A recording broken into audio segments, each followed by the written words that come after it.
Welcome back, college personal finance students. This is Mr. Clem, and we are going to move on to our second major purchase. We're going to take a look at buying a home now. So, as we look at our first major purchase, right, we were buying a car and we were doing an amortization schedule, and we could pay off every single loan payment over the 3, 4, 5, 6, 7 year car loan. And then we talked about, well, what if you wanted to pay more, right? You could put a little bit extra and pay down that debt early and not have to wait till the end of the seventh year to pay it off. We're going to take a look at a home and see how some of those things are similar and how some of those things are different. So, what are some of the things that are the same? What are some of the things that are different between a home and a vehicle loan? Then we're also going to take a look at the difference between renting versus buying. So we're going to start out with rent versus buy. Some advantages to renting a place, renting an apartment, renting a townhome, things of those nature, as opposed to buying a house. One, possible lower monthly payment.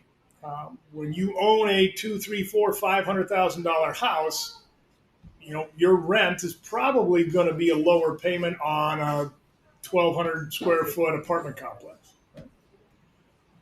One of the other options of advantages to renting is mobility. Right? If you sign a 1 year lease, you can leave that property after 1 year and you're done. Right? You don't own it. You don't have to wait to sell it. You say, I signed a 1 year lease. I'm leaving at the end of 1 year. And you're not on the hook to try and find a new renter or a new owner. Another advantage of renting is less responsibility. You don't have to fix much of the stuff on the house. If the furnace goes out, you call the landlord, and the landlord is going to come back, and they're supposed to fix the furnace. You may or may not have to mow the lawn, right? Shovel the snow, paint it, update it. You probably are still buying light bulbs here and there. But for the most part, if something goes wrong, the plumbing gets all whacked out, you call the landlord comes and fixes it. One of the advantage also, look at advantage, disadvantage, you got to buy renter's insurance. Just because you're living in an apartment doesn't mean your stuff is safe. So you would need to buy insurance, although renter's insurance is probably less expensive than homeowner's insurance. What's the drawback of renting? Well, the cost is going to increase over time, and most likely it's going to jump higher and faster than your mortgage payment would. In your mortgage, you're locking in a 15 or a 30-year fixed loan for most people. I mean, there are other options, and we'll take a look at those. But those numbers aren't really changing a ton. The principal and interest is still the same. Homeowner's insurance or private mortgage insurance or property taxes, that would make your mortgage payment change. But your rent could go up several $100s where your mortgage probably isn't going to jump that much. Drawback of renting, no investment value. When it's done and over, you no longer have anything. You paid to live there. There's no residual. There's nothing to sell to get anything back. It's no different than leasing a car. I go lease a car from one of our local auto dealers. That's fine. They say, here, Clem, we'd let you drive this car. You can drive it, 20,000 miles a year. In 3 years, give it back to us. Okay, when 3 years comes and goes, I don't have anything, right? The car is not really mine. I'm borrowing it from somebody else at a cost. Well, same thing here. You're borrowing somebody else's place to sleep. When that lease comes up, you need to leave. You don't get anything when you leave. Depending on tax laws and how those change, you don't get a tax deduction on the interest paid on a mortgage. Renting, that's not an option for you. If you own a home, you can do lots of stuff. You can change the layout. You can tear down a wall. You can put up a new wall. Assuming it meets building codes and things of that nature. You don't have those options when you're renting an apartment. You're not adding dividers or walls or tearing stuff out. It's like, nah, you're pretty much living in what you got. There isn't much to change. And again, to me, the biggest drawback is waiting on the landlord to make repairs, right? The furnace breaks and it's cold in the middle of January. They will get to you as soon as they can, but it may not be an hour from now. Now, no different if you own a house. ARing, heating, and air conditioning is probably not coming over in an hour, but there's a good chance they're coming the next day to get something fixed, right? If it's an emergency. The landlord may not be able to get there in an emergency because maybe they operate multiple properties and you're fifth on the list. So from that end, you have to wait for someone to come fix things, which is less than ideal. As we take a look at buying this major purchase, some of the costs of owning your home, the obvious one is going to be principal and interest on the loan. When we write our payment function, that is what we're mostly calculating, is what's the principal and interest payment coming back. There are more things to owning a home and that monthly payment than just the principal and interest. Property taxes are something that you would need to pay when owning a home. And that property tax is going to be valued on what the county thinks or assesses and says, we think your land and your home is worth X amount of thousands of dollars. We're going to tax you at this rate. So we expect twice a year, usually it's November and May, we need X amount of dollars in property taxes to either the local or Wright County, Meeker County, depending on where you're living. A lot of times that is rolled into your loan and that is added to your total payment. Let's say my home mortgage is $2,000. It's probably not $2,000 in principal and interest. Maybe it's $1,200 in principal and interest and $250 a month in property taxes and maybe $250 a month in homeowners insurance, and I don't know if this math works out in my example, but $200 in private mortgage insurance. So not all of it is just principal and interest on the money you borrowed to purchase this thing. Now, the property tax, the homeowner's insurance, and the PMI is all going to be held in something called escrow. So I go work with Kensington Bank to get my mortgage, and they borrow me whatever, $200,000 to buy my house. They calculate my mortgage payment, again, to be $1,200 a month. I'm just making these numbers up. But my actual bill is going to be for $2,000.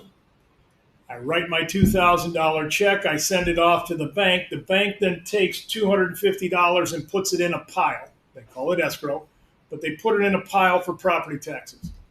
And then they take $250 and set it in a pile to go cover my homeowner's insurance. And then they take another $200 or whatever the number I made up and set it aside for this private mortgage insurance. Private mortgage insurance is if you own less than 20% or have less than 20% equity in your house, they're going to charge you an extra chunk of insurance to make sure if and when something goes wrong, the bank isn't stuck with your home, right? Or when they are, the bank has a chance to sell it and get out. Banks are not in the business of dealing with your home. They borrow you the money to buy your home.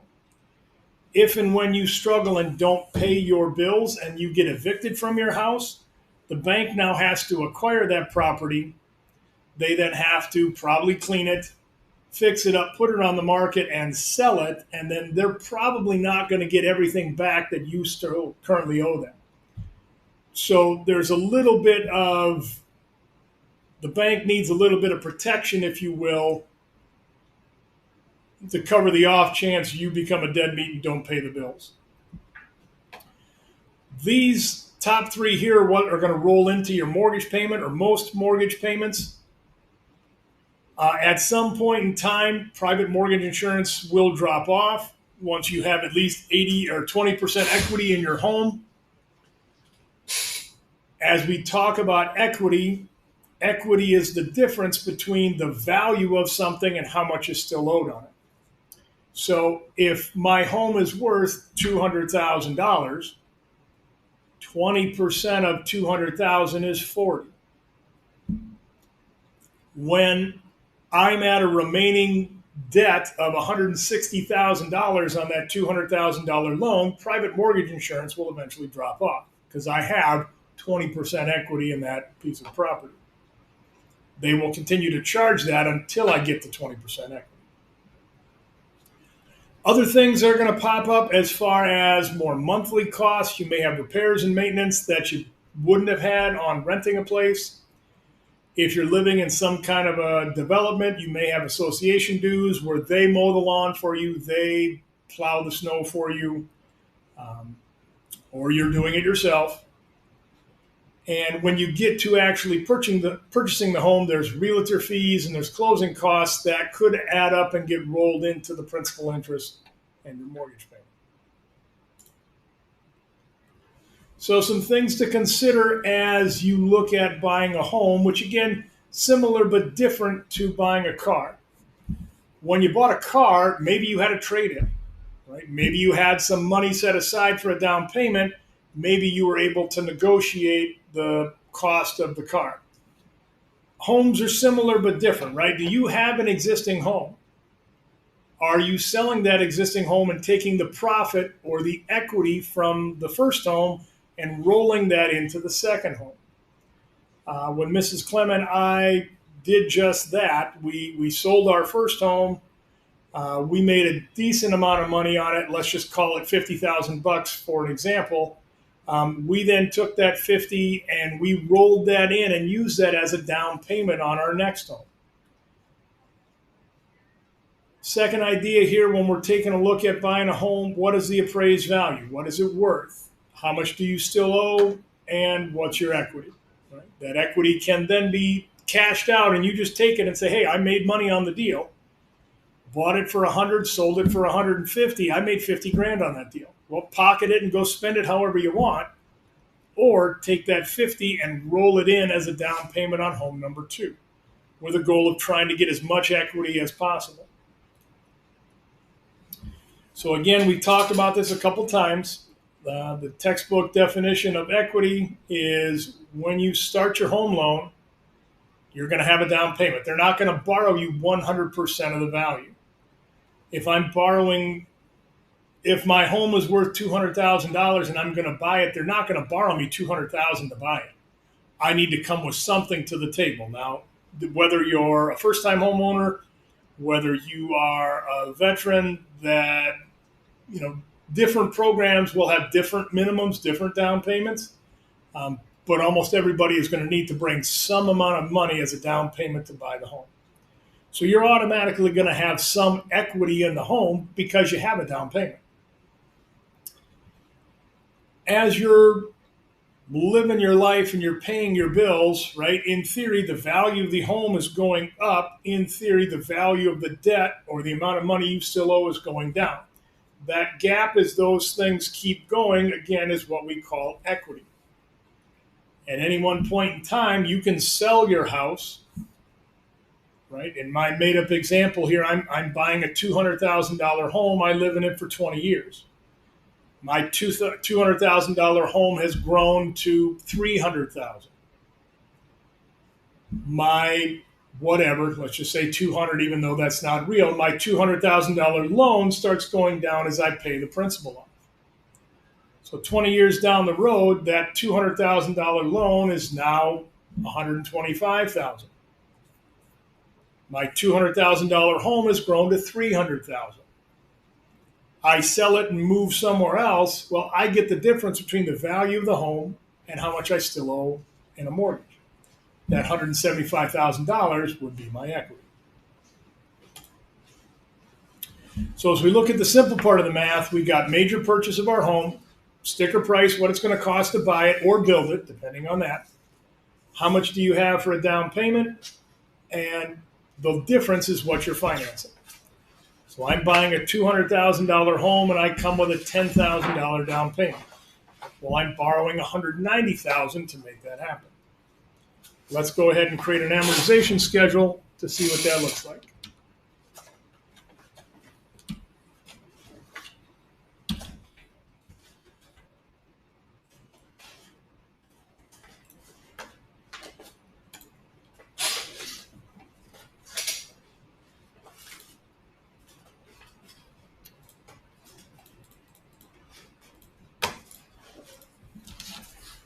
So we are going to start with our rate and per, present value, future value type.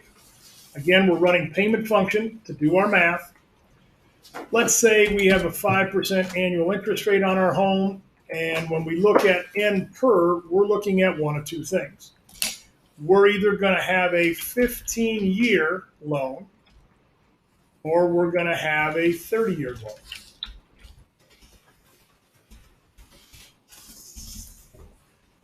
If we're making 12 payments a year for 15 years, we're going to make 180 equal payments because this is an installment loan. It's going to be the exact same payment for the most part, other than property taxes or homeowners insurance going up, as compared to a $360 payment or 360 payments if we're doing a 30-year fixed mortgage. Okay? So we start out with sticker price of the home at $200,000.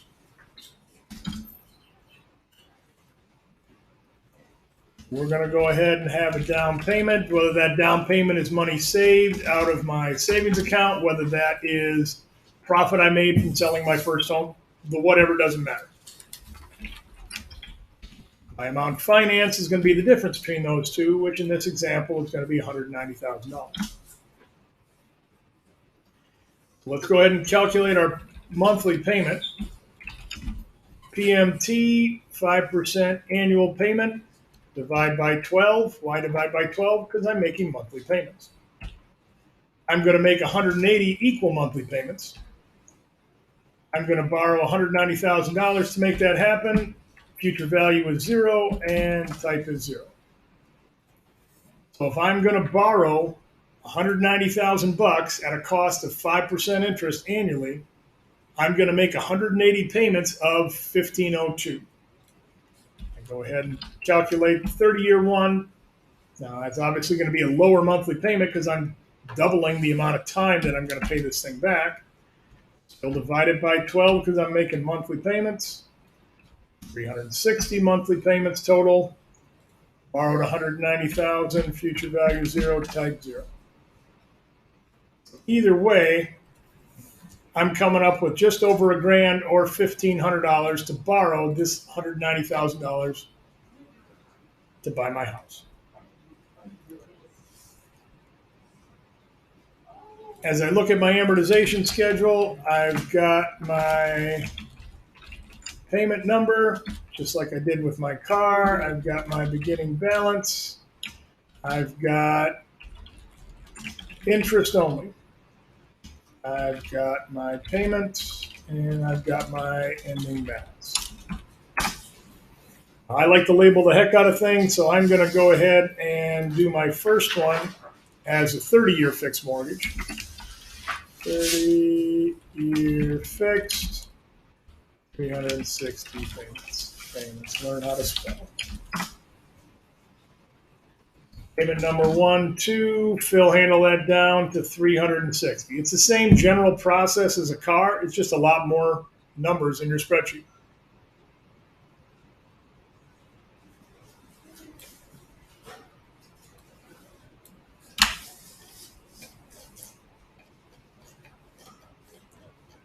My beginning balance is going to be that $190,000. My interest is going to be my 5% annual rate of interest, but I'm going to divide it by 12 because I'm always making monthly payments. I'm going to multiply it by my beginning balance. Again, same process we used back when we were doing cars. And again, the same example of when we were doing cars, there's no guarantee I make my monthly mortgage payment. The bank is not going to just wait to see if I pay it and then decide to charge me interest or not. They're going to charge me $791 no matter what. My hope is I make a payment, and that payment is going to be the $1,019.96. I borrowed $190.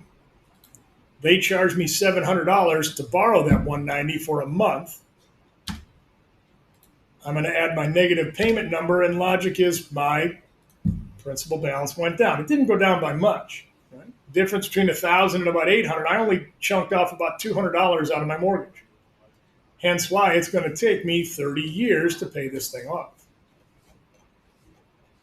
Again, no different than the car. Whatever I ended month one with is what I start month two with. I'm going to fill handle down one, and I'm going to give it the old smell test. Does that make sense that that number got smaller? I hope so, because that number got smaller. Does it make sense that this number stayed the same? Again, I hope it does, because we need to make 360 payments of this $1,019.96. So just like we did with the car, we want to fill handle and get just the first 2 months done. We give it the smell test. Does it make sense? Yeah, it seems like it. The interest went down because the principal went down. The payment stayed the same. I used absolute cell reference to make that happen. Now I'm just going to highlight row 2. And I'm going to zing it all the way down to 360. And in theory, how do I know if this is correct? Well, in theory, when I get to my 360th payment, this answer should be 0. I've made all 360 payments of $1,019.96. By the time I'm done, it will now be my house. It's not my house right now. It's the bank's house until I pay every penny on the mortgage or the amount of money I borrowed them. To be efficient with my time, let's go add up how many payments I'm going to make. Again, same thing we did with the car.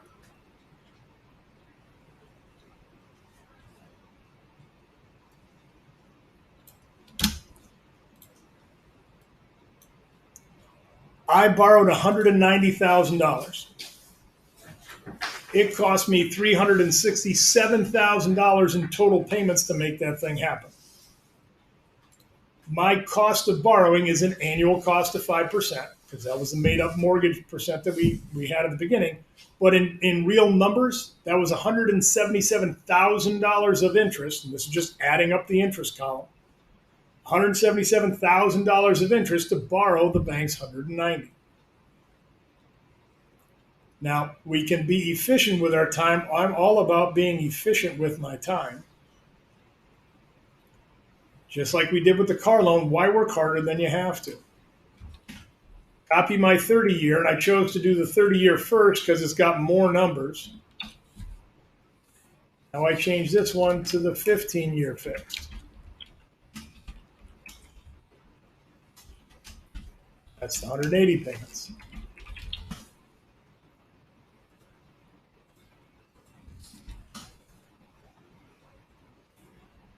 Beginning balance was $190,000 that I borrowed. I need to change the payment from the 30-year fixed of $1,000 to the 15-year of $1,500. Absolute cell reference to make sure that it goes to the same place.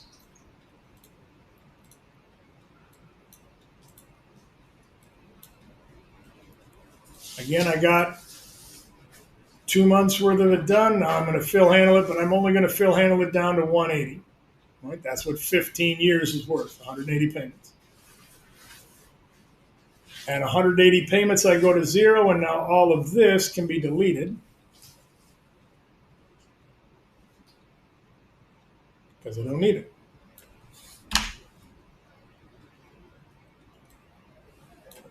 I go compare my 15-year mortgage. I made a total of $270,000 worth of payments as opposed to $367,000. Or I made $80,000 worth of interest payments as opposed to $177,000. So I saved almost $100,000 in payments because I went with a 15-year mortgage in this example as opposed to a 30-year fixed mortgage. And again, similar to how we did it with the car, we can take either one of these, the 30 or the 15, copy it and paste it, and then say after a year, we're going to start making an additional $200 payment, right? So we're going to make a $1,200 payment. Fill handle it on down, and at some point, your number will go negative, and you can say, okay, I paid my bill off early. And we can do that math in some of the homework. So, sticker price, down payment, amount financed. We use our payment function to calculate what's our monthly payment. We created our amortization schedule. As we finish up here, again, we'll talk about the escrow account. Now, when we look here at our spreadsheet, this is principal and interest only, right? This is just the 190 and how much it comes out to. This isn't what my actual bill is going to be. My mortgage is going to come in to be something more than that. Again, it's escrow covering property taxes, homeowners insurance, along with the private mortgage insurance. So the bank is going to hold those funds for you. The bank will then send the check to State Farm or whoever is insuring your house. They will send the check to Wright County, Meeker County, wherever you're living. And the bank will pocket the private mortgage insurance because they're the ones who are ensuring that you're going to pay the bills. So at the end of the year, your bank will go ahead and pay the homeowner's insurance, whether it's every 6 months or once a year. And they'll do the same thing and send it to the municipality, Wright County, Meeker County, whoever that happens to be.